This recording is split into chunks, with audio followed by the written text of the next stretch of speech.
বন্ধুসকল, এফালে দেখিছে আমাৰ ধাননি পথাৰ আৰু এতিয়া গধূলি সময়, বেলি ডুবু ডুবু অৱস্থা। এফালে দেখিছে এইবিলাক আমাৰ বাম পথাৰ হয়, গতিকে ধানবিলাক ইমান চাপৰ হৈ আছে, পানী নাই। বৰষুণ দি আছে হ'লেও মানে বালিয়া পথাৰ হয়, বাম পথাৰ। এইটো সেইকাৰণে ধানবিলাকো ওখ হোৱা নাই। এফালে দেখিছে আৰু দবিলাক অলপ ভাল হৈছে আৰু। এইখিনি হৈছে বাম আৰু এইটো ছাইডত এইখিনি দ হয় আৰু এইখিনি কিনাৰত এইখিনি টুফটি মৰা হৈছিলে এই কালি পৰহি। ধানখিনিও হালধীয়া হৈ গৈছে। এইফালে দেখিছে এইবিলাক।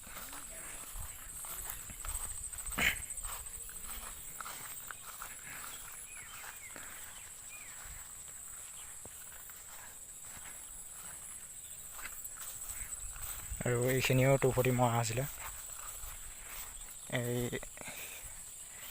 এইবিলাক ইয়াত এইখন বাম পথাৰ হ'লেও ইয়াত চলাৰ পানী দিয়া হয়, সেইকাৰণে ইয়াত পানী আছে। এইফালে দেখিছে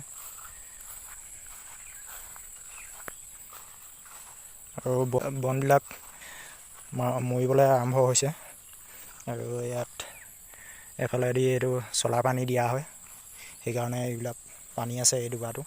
নহ'লে এই বাম ডুবাটো সেই বামখিনিৰ দৰে মানে শুকান হৈ থাকে। আৰু এইখিনি হৈছে বৰষুণৰ পানী। এই যোৱাকালি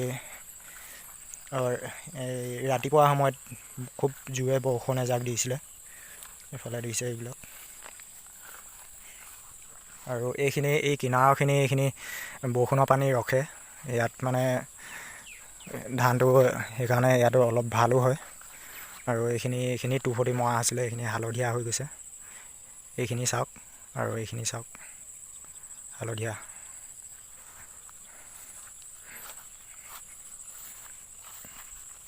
আৰু এইকেইটা সিমান বেয়া নহয়, এই দুবাৰকেইটা অলপ পানী ৰখে। সেইটো ছাইডৰ প্ৰথমৰখিনি পানী নৰখে, সেইখিনি বেয়া হৈ যায়। আমাৰ ফালে খেতি পথাৰবিলাক এনেকুৱাই হৈছে। আপোনালোকৰ ফালে কেনেকুৱা হৈছে কমেণ্ট কৰি জনাব। আৰু এইবিলাক দেখিছে, এইবিলাক টুফটি মৰা আছিলে, কচুবিলাক জ্বলি গৈছে, লাহেকৈ নিজেই গেলি গৈছে। আৰু এইবিলাক ইয়াতো অলপ পানী আছে, এইবিলাক দেখিছে। আজিলৈ ভিডিঅ'টো ইমানতে সামৰণি মাৰিছোঁ। নতুন এটা ভিডিঅ'ত পুনৰ লগ পাম। যদি চেনেলটোলৈ নতুনকৈ আহিছে তেতিয়াহ'লে ছাবস্ক্ৰাইব কৰি থ'ব, আহিবলগীয়া নতুন ভিডিঅ'সমূহ পাই থাকিবৰ কাৰণে।